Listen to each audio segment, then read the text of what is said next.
BTR सरकारा आबाद बिथिङाव हासारनि गोनांथि जानायखौ सुफुंनो थियारि। आबादखौ जौगाखांहोनो बिटिआर सरकारा थांखि लादों। जोंनि बिटिआर गभर्नमेन्टआ दिनै बेखौ बोखांनायनि मोनसे पलिसि लानाय जादों। बर'नि थांना थानाय एबा बिटिआरनि थांना थानाया आबादावनो। बर'नि थांना थानाय बा बिटिआरनि थांना थानाया जाय एग्रिकालसारावनो। बयनोबो हासारनि राहा होनो डिलारनिफ्राय रिटेलारसिम खालामलांनो नागिरदों।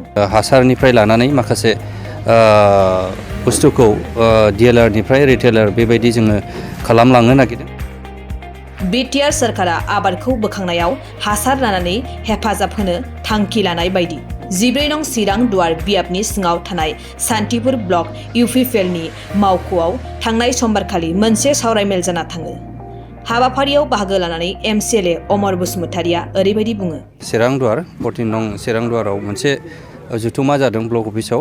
बे जुथुमाया जाहैबाय जोंनि बिटिआरनि मोनसे आसनि एग्रिकालसार बेसिसखौ लानानै जों सावरायनाय जादों। जों मिथिगौ मोनसे हादोरा एग्रिकालसार नङाब्ला थांनानै थाया।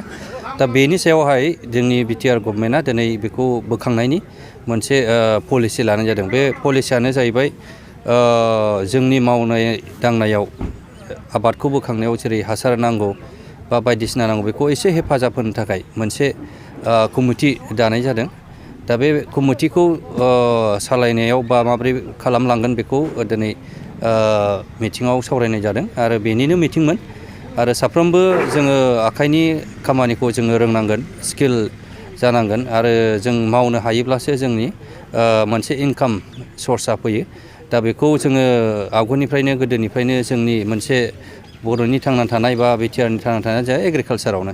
दा बेखौ जों बोखांनायनि मोनसे थांखिजों दिनै बे मेलखौ जिरायनाय जादों।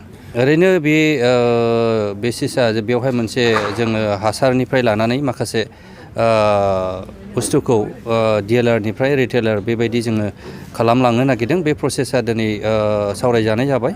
दा बेबायदिनो जोंनि लाइमोनफ्रा लेखा गोरोंफ्रा बा बिथांमोना दिनै ओरैनो थायो। दा बे थानायखौ जों दिनै मोनसे अपरचुनिटि जायखौ लानानै जोङो बिजनेस पारपासाव जोङो डिलार खालामनानै बा सोरबाया रिटेलार खालामनानै बेखौ गावनि जिबनखौ खांनो हानायनि मोनसे परिबेसखौबो जोङो होनो नागिरदों।